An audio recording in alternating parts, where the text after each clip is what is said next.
Hello বন্ধুরা, নমস্কার। কৃষক পরিবার থেকে সবাইকে স্বাগতম। আশা করি সবাই ভালো আছেন। আজকে আমরা লাউর পরিচর্যা সম্পর্কে একটু জানবো। আসলে লাউর বহুত প্রকার পরিচর্যা আছে, যার মাধ্যমে আজ একটা আমরা জানবো। সেটা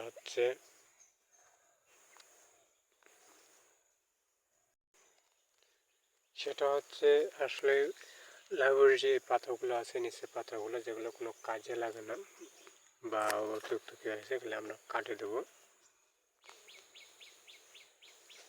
এগুলো কাটে দিয়ে গোড়টা পরিষ্কার করবো। এগুলা জাঙ্গি বরাবর পর্যন্ত কাটে দেবো।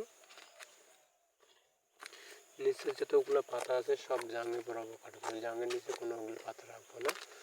আসলে এগুলো পাতা কাটলে খাবারটা খুব দ্রুত উপরে উঠবে এবং খুব দ্রুতভাবে গাছ বৃদ্ধি হবে এবং ফল খুব দ্রুতভাবে আসবে।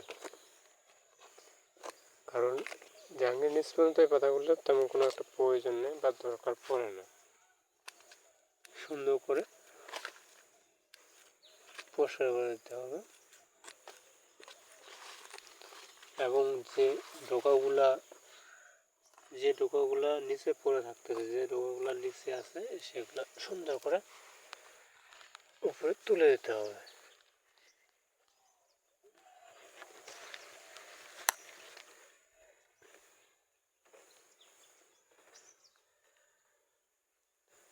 আশা করি বিষয়টা সবাই বুঝতে পারছেন। যদি কেউ বুঝে না থাকেন তাহলে অবশ্যই কমেন্ট বক্সে কমেন্ট করবেন। আশা করি আপনাদেরকে বুঝিয়ে দেওয়ার চেষ্টা করব নতুন করে। ধন্যবাদ সবাইকে।